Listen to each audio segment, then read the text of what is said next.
ഇന്നലെ ലോക് ഭവനിൽ ഒരു പരിപാടി ഉണ്ടായിരുന്നു. പഴയ രാജ്ഭവനിൽ BR അംബേദ്കറിൻ്റെ ജന്മദിനവുമായി ബന്ധപ്പെടുത്തി അംബേദ്കറിന് reading of doctor BR Ambedkar.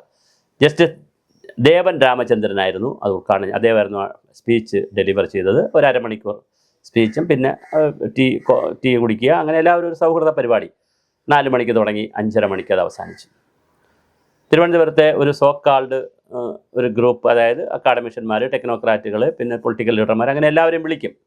ലോക് ഭവൻ വളരെ ഈ ഗവർണർ വന്നതിന് ശേഷമാണ് അത് മനോഹരമായി നടത്തുന്നത്.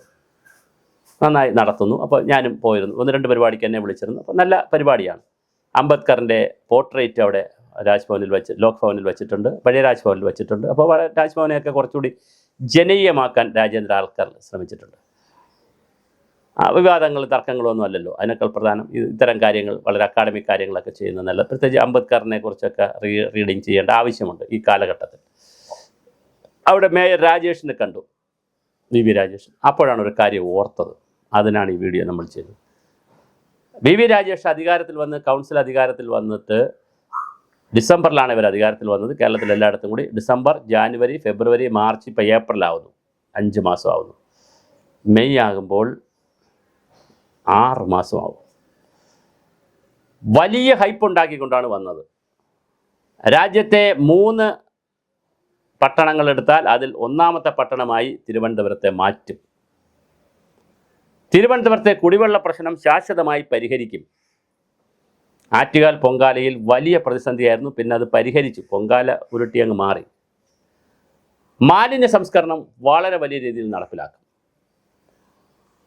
വലിയ ഹൈപ്പാണ് ഉണ്ടാക്കിയത്. 45 ദിവസത്തിനകത്ത് പ്രധാനമന്ത്രി വന്നിട്ട് രൂപരേഖ ഇറക്കും, വികസന രേഖ ഇറക്കും. വികസന രേഖ ഇറക്കിയില്ല എന്നുള്ളത് വലിയൊരു ഒരു പൊട്ടായിട്ട് അവിടെ നിൽപ്പുണ്ട്, ഒരു കറുത്ത പൊട്ടായിട്ട്. പിന്നെ അവർ ന്യായമൊക്കെ പറഞ്ഞു, ഞങ്ങൾ അങ്ങനെയല്ല, വരുമെന്നേ പറഞ്ഞോളൂ, രേഖ ഇറക്കൂല. പക്ഷേ ഇപ്പോഴും രേഖ ഇറക്കിയിട്ടില്ല. വികസന സെമിനാർ നടത്തി, അതിൽ കുറേ കാര്യങ്ങളൊക്കെ പറഞ്ഞു. ചെടി വയ്ക്കുന്ന കാര്യം, കുറേ കാര്യങ്ങൾ പ്രോജക്റ്റുകളായിട്ടൊക്കെ പറഞ്ഞു. മേഴിഞ്ഞെന്തോടെ നന്നാക്കും, കുറേ കാര്യങ്ങൾ പറഞ്ഞു. പക്ഷേ മാസം 6 ആകാൻ പോകുന്നു. 4 കഴിഞ്ഞു, 5 ജാനുവരി, ഫെബ്രുവരി, മാർച്ച്, ഏപ്രിൽ, മെയ്, 5 കഴിഞ്ഞു, ഡിസംബർ, 6ാം മാസത്തിലേക്ക് കിടക്കുകയാണ്. 100 ദിവസം കഴിഞ്ഞു. തള്ളു മാത്രമേ ഉള്ളൂ. ഇത് മുന്നോട്ട് നീങ്ങുമോ ഈ വണ്ടി? 50 അതിൻ്റെ ഇടയിൽ ഇലക്ഷൻ വന്നു. ശരിയാണ്, ഇലക്ഷൻ വന്നു എന്നുള്ളൊരു കാര്യമുണ്ട്. അപ്പോൾ കുറച്ച് ദിവസം, ഒരു മാസം കാലം, മാർച്ച്, ഏപ്രിൽ മാസം ഇലക്ഷനിലേക്ക് പോയി. ഇലക്ഷൻ തീർന്നല്ലോ. എന്താണ് ഈ മാസ്മരികമായ ഒരു മണ്ഡലമാക്കി, ഒരു സിറ്റിയാക്കി തിരുവനന്തപുരത്ത് മാറ്റാനുള്ള മാസ്റ്റർ പ്ലാൻ എവിടെ? രൂപരേഖ എവിടെ? വികസന രേഖ എവിടെ?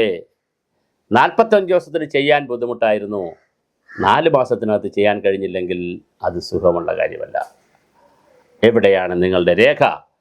കോൺക്ലേവുകൾ നടത്തുമെന്ന് പറഞ്ഞു. എവിടെയാണ് നിങ്ങളുടെ കോൺക്ലേവുകൾ? 1, 2, 3, 4, 5 കോൺക്ലേവ് നടത്തുമെന്ന് പറഞ്ഞു. എവിടെയാണ് കോൺക്ലേവ്?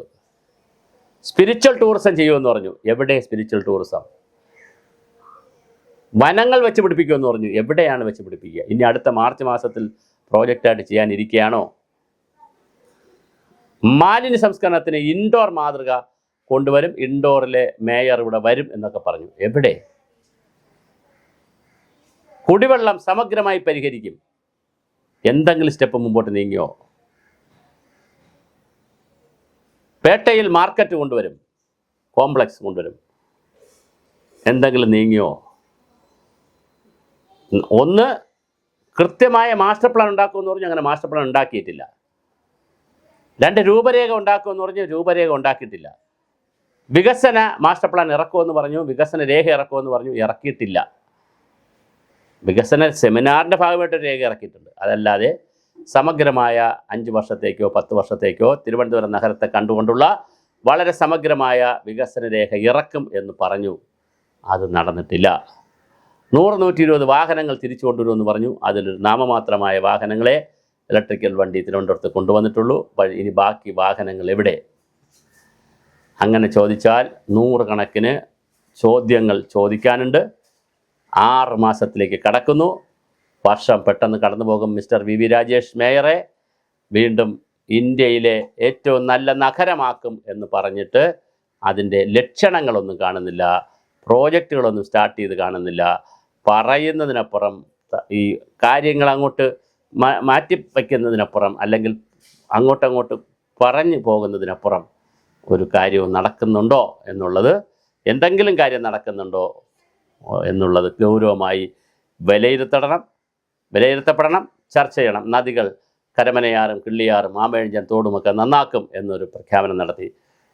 ഇപ്പോഴല്ലേ അങ്ങനെയാണെങ്കിൽ ഈ മാർച്ച് ഏപ്രിൽ മാസങ്ങളല്ലേ വെള്ളം കുറഞ്ഞു നിൽക്കുമ്പോഴല്ലേ മഴയത്താണോ ഇതൊക്കെ നന്നാക്കുന്നത്? ആമഴിഞ്ഞൻ തോടൊക്കെ നന്നാക്കേണ്ടത് ഈ ഡ്രൈ സീസണിലല്ലേ അത് നന്നാക്കേണ്ടത്? മാലിന്യ സംസ്കരണത്തിന് സംവിധാനങ്ങൾ ഒരുക്കേണ്ടത് ഡ്രൈ സീസണിലല്ലേ? വരാൻ പോകുന്ന മഴ, ഇനി ഒരു മാസം കഴിയുമ്പോൾ മഴ വരും. മഴക്കാല പൂർവ്വ ശുചീകരണ പരിപാടി നടക്കേണ്ടത് ഈ മാസങ്ങളിലാണ്, അല്ല മഴയ്ക്ക് 4 ദിവസം മുമ്പിലല്ല. മഴ വരുന്ന ജൂൺ 5-ന് 4 ദിവസം മുമ്പ് അല്ല ഇതൊക്കെ ചെയ്യേണ്ടത്. ഓടകൾ വൃത്തിയാക്കുന്ന പരിപാടി, മാലിന്യ സംസ്കരണം, കുടിവെള്ള പരിപാടി, ഈ സ്പിരിച്വൽ ടൂറിസത്തിൻ്റെ പരിപാടി, ഇതൊക്കെ എവിടെയാണ് രാജേഷ്? തുടക്കം നിങ്ങൾ നല്ല തിരക്ക് പിടിച്ചൊരു മേയറാണ്. നിങ്ങൾക്ക് 100 കണക്കിന് വേദികളുണ്ട്. വേദികളിൽ നിന്ന് വേദികളിലേക്ക് പോകുന്നു. എല്ലാ വേദിയിൽ പോക്കും താങ്കൾ മതിയാക്കണം. കോർപ്പറേഷൻ ഓഫീസിലിരുന്ന് മനോഹരമായി നല്ല നല്ല പ്രോജക്റ്റുകൾ ചെയ്യാനുള്ള നടപടികളുമായി മുന്നോട്ട് പോകണം. മാസം 6 ഇതൊരു ഓർമ്മപ്പെടുത്തൽ വീഡിയോ ആയിട്ട് മാത്രം കണക്കിലാക്കുക.